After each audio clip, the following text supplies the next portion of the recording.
on the eve of another year. This new year, like so many others, gives you that chance to reflect, as we talked about through the service. You get to kind of think about it yourself. Some people, they had a lot more highs on this year than lows. There are definitely a lot of people that probably had a lot more lows in this year than highs. But no matter how many good or bad things occurred, not everything was good, and not everything was bad. But you get a chance to really take stock, which is really, really important. You need to know what you're working with here. And then it also gives you a chance now that you say, okay, what has happened? Say, okay, well, what do I want to happen this year? Money and time is a very fascinating thing. If you don't budget and decide where you want it to go, it often just goes. And you're left scratching your head saying, where did it all go? How did I let this happen? So, a very popular thing, we all kind of participate in this, is you reach the new year and so you say, okay, New Year's resolutions, right? This year is going to be different. I got a list of things. I actually looked up some of the more common things that people make New Year's resolutions, and see if any of them sound familiar to yourself. Losing weight. Who doesn't want to lose weight? I'm definitely in that camp. Saving more money and spending less. Sign me up. Eating healthy. Always a good idea. Going to the gym. I love the idea. Though the execution could be kind of hard. What about getting a new job? Job you're in, you're just kind of like, this isn't working for me anymore. This is one of the things that I always have said for the last 35 years I'm going to do, and I've failed repeatedly. Self-care, like getting more sleep. I love sleeping. I just don't like going to sleep. How about getting yourself right with God and growing closer to Him? You might say, okay, didn't have the best year 2018. I could be much better with God. I could be much better with other people. I could be more patient. This is the year I'm going to do that. Think for yourself, just for a moment. How many of those things are on your radar? Maybe there's other things I didn't mention that you're really, as we're approaching the new year, saying, yeah, I want to get this right in 2019. For some people, they may not actually even make a New Year's resolution. There actually were some statistics that only about maybe 60 to 70% of people will actually make them. I'm guessing that for the people that don't make the resolutions, which I'll be honest with you, a lot of times I fall into that camp, it was more, I think, you just didn't really think to make them. Just kind of going through life. I think for some people it's, well, I'm going to fail at them. Why bother starting and failing at something? Isn't it better to just not do it at all? Don't play the game, and then you don't have to worry about failing. What is interesting about New Year's resolutions is how quickly people fail at them. Maybe months, could be a few weeks, and you slip up, and then you try to get back to it, and then you slip up again. And then you start saying, you know what? I wanted a year of perfection. I'm just not going to do this resolution. 2020, that's when it's going to happen. Yes, that's right. That's when I'm going to start eating healthy and all these different things. I want you to start thinking of resolutions as a tool. Like any tool, they can be used for good things. Also can be used for evil. Jesus made a resolution to save the world by coming into this world. We just celebrated His birth. In a few months' time, we'll be celebrating His death and eventual resurrection. And as we learned about last week, that Jesus' Hebrew name, the name He actually would have been referred to by people, Yeshua, which means, again, He saves. And what an awesome resolution. And even better that Yeshua actually lived up to that resolution. He actually was perfect. Humans, on the other hand, not so much when it comes to resolutions. There's a lot we can learn from Jesus on how to wield resolutions correctly, how to actually view them, and how to actually complete them. Resolutions, to me, is a very personal thing. One of my number one resolutions every year, even though sometimes I wouldn't always want to formalize it, I don't want to procrastinate anymore. The trouble was, I actually never got around to stop procrastinating. No laughs there? Okay, we'll move on. All kidding aside. You'll get that one when you get home.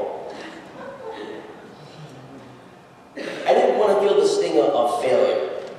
And procrastination is something I think that we all kind of deal with. We have so many things going on, and sometimes we don't always do the right things. Now, I really wanted to try to nail down this for so many years of my life. Why is it that I procrastinate? Because it's not like I necessarily do nothing. I'm usually always doing something. It just isn't always the something that I should be doing.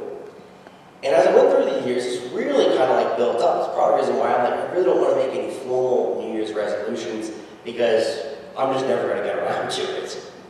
In 2008, I found out something very interesting about myself that kind of shed some light, kind of changed the way that I started viewing myself. I was at Courtyard University, and you might say, what the heck is that? Well, when you work for Marriott, the hotel chain, I worked for Courtyard by Marriott. When you became a manager, they would ship you off to their Courtyard University. Every new manager had to go through this training, and it was a grueling 2-week course. And they really wanted to bring out the best in you, help you figure out your weaknesses, your strengths, so you could be the best Marriott manager, and actually, in all honesty, a better person. So as we're going through these different courses, they came across a personality assessment, and I'm just like, oh yeah, this test is going to tell me a whole lot about myself. Sometimes I would even try to rig it so I would show up in all the different categories, because I figure, why be isolated to one category when you can have them all? So I don't remember all 4 categories that you could show up, but they had this, square, 4 different sections, and then depending on your answer, you had these different numbers, and it would show you where you showed up on this scale. And the 2 I only remember was executor and planner. I thought, oh, executor, give me a job, I'm going to be probably pretty good at executing. I don't always get to things right away, but I'm absolutely good at getting it done, well.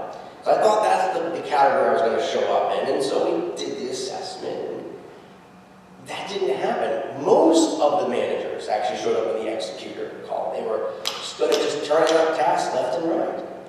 I showed up as a planner, and that shocked me because I didn't see that coming. And I was actually the only person in this class of 30 people to show up in that category. I was actually kind of almost embarrassed, almost like a peer pressure thing, well, I'm the different one. Maybe I'm not such a good manager because I'm good at planning. You guys are good at actually executing. I know I had my issues with it, but I really thought that I would be in that category. It really bothered me. And I actually went to the instructor. I said, I don't know if this assessment is right, but I looked over my answers, and it's saying that I'm a planner with some executing abilities. She said, oh, don't worry about it. It's not a perfect assessment. It's not going to mean that you're always that way or that is your full personality, but it does show tendencies towards these things. So I'm like, okay. Well, I, little by little, started embracing this over the years. I really didn't like it at all. But it definitely affected the way my resolutions started to go. I had to actually accept I'm a planner by nature, not an executor. And it's about learning to dwell within that so that way I can execute things in a good manner.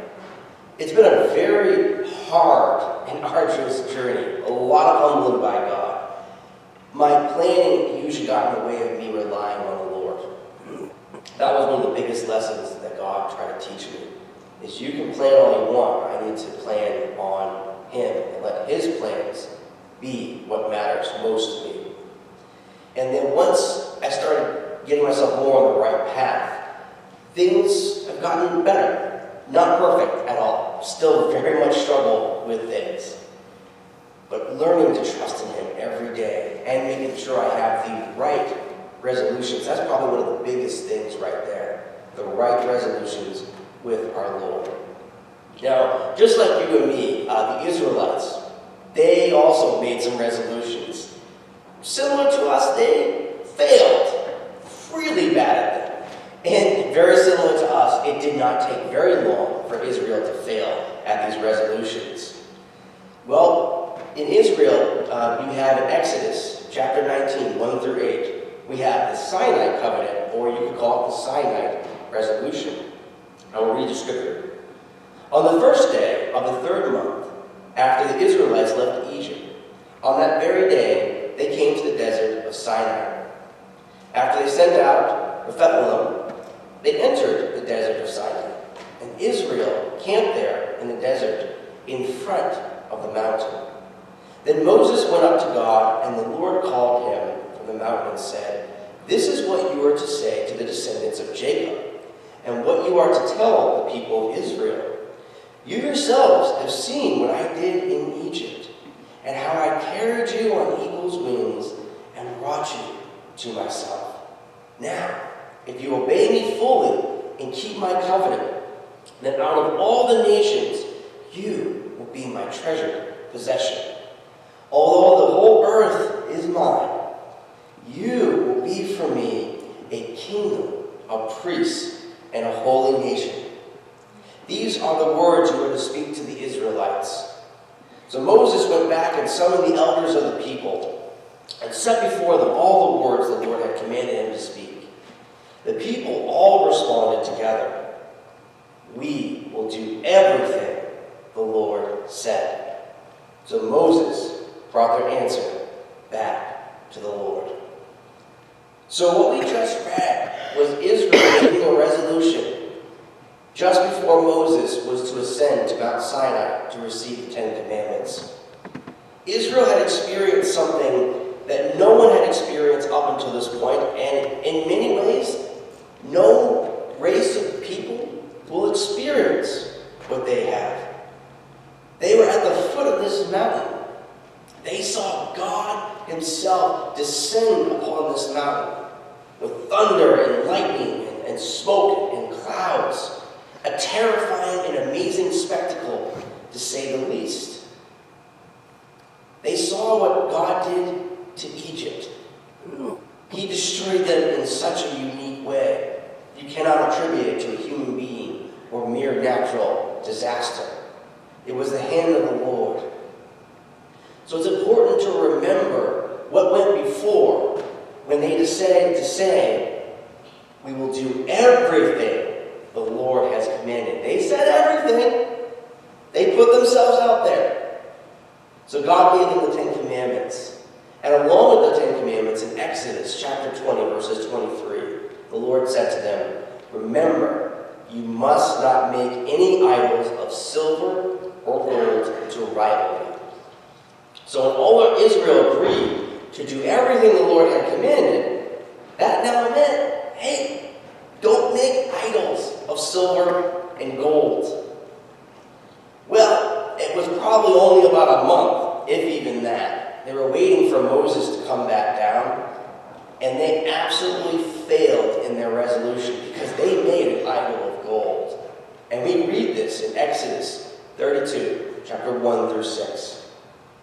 When the people saw that Moses was so long in coming down from the mountain, they gathered around Aaron and said, "Come, make us gods who will go before us. As for this fellow Moses who brought us up out of Egypt, we don't know what happened to him." Aaron answered, "Take off your gold earrings that your wives and your sons and your daughters are wearing and bring them to me." So all of them took off their earrings and brought them to Aaron. He took what they had handed him, and he made it into an idol cast in the shape of a calf, fashioning it with a tool. Then they said, "These are your gods who brought you out of Egypt."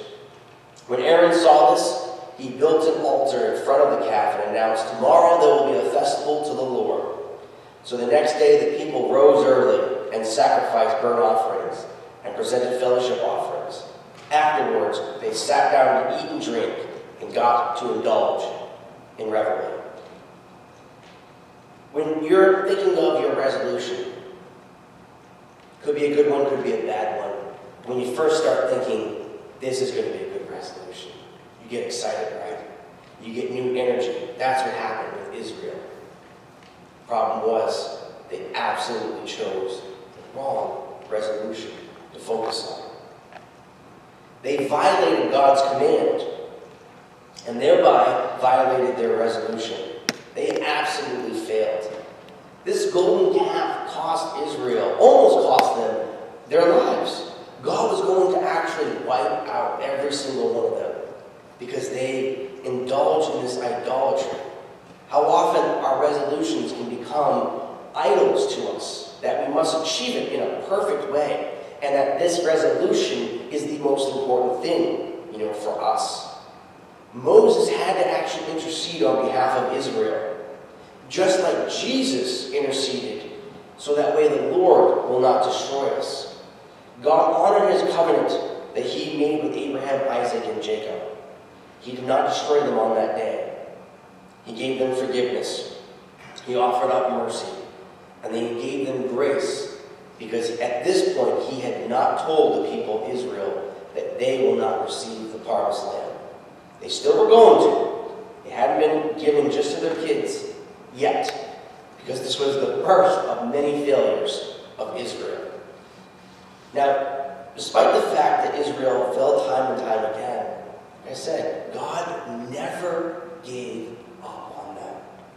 He constantly gave them opportunities to make new resolutions with him. When Jesus was here on this earth, there was absolutely no different.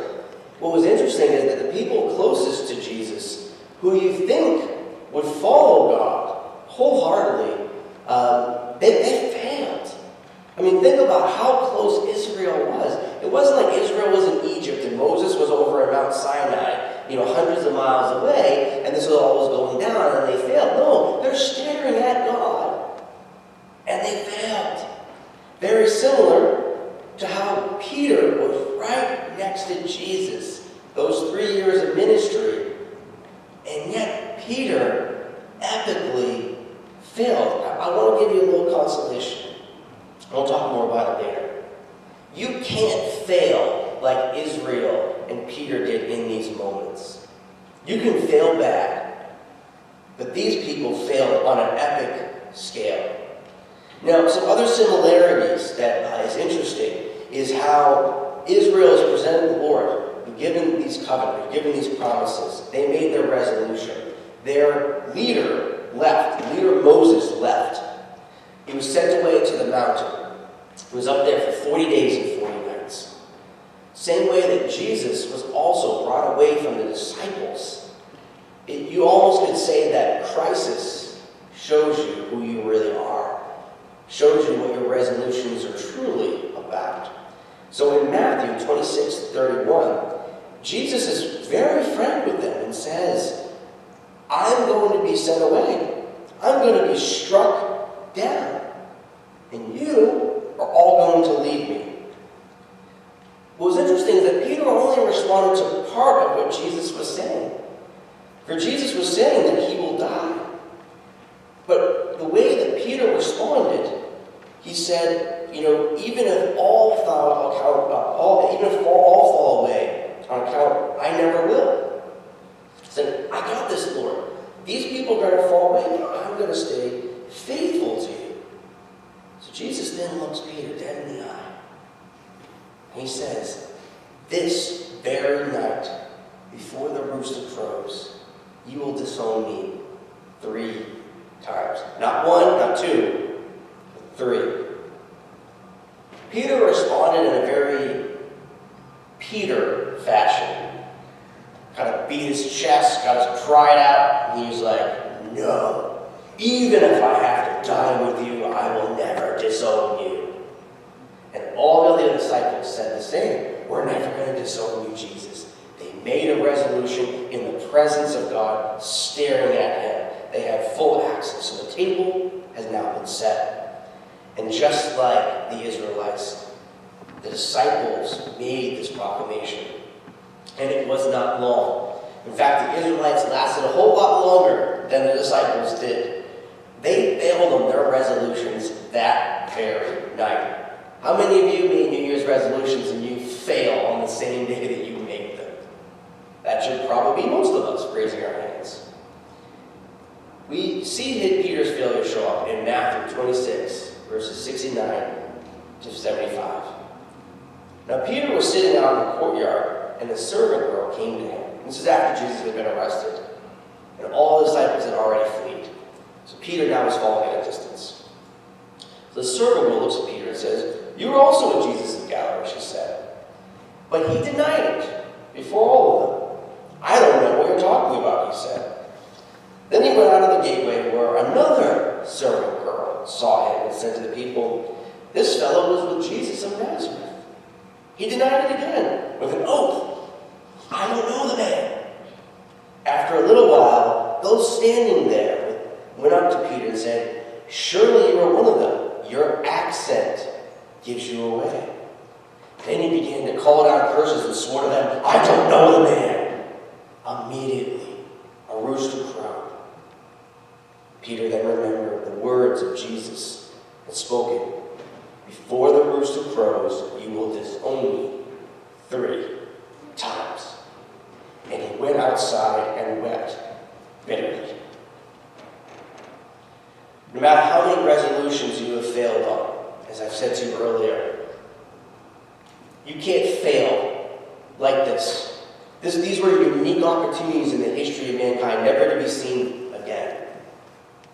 They failed, and yet the Lord did not give up on them. They had no excuse for failing. For though we can experience God, have you physically been face to face with our Lord God? They were. And one of the big lessons to take away is how to handle failure.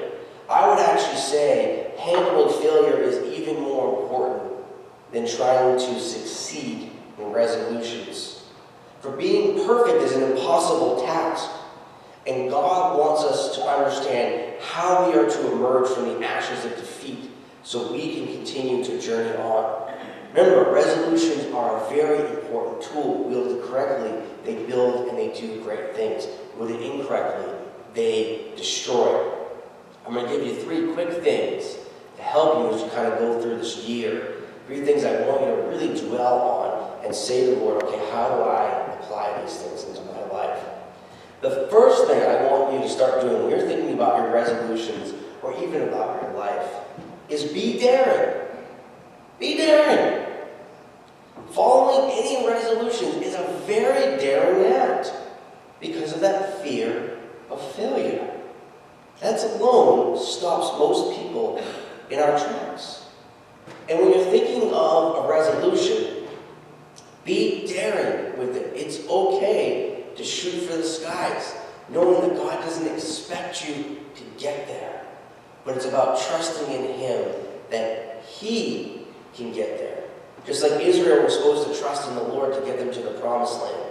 Just like Peter was supposed to trust in Jesus to bring about a spiritual, amazing kingdom.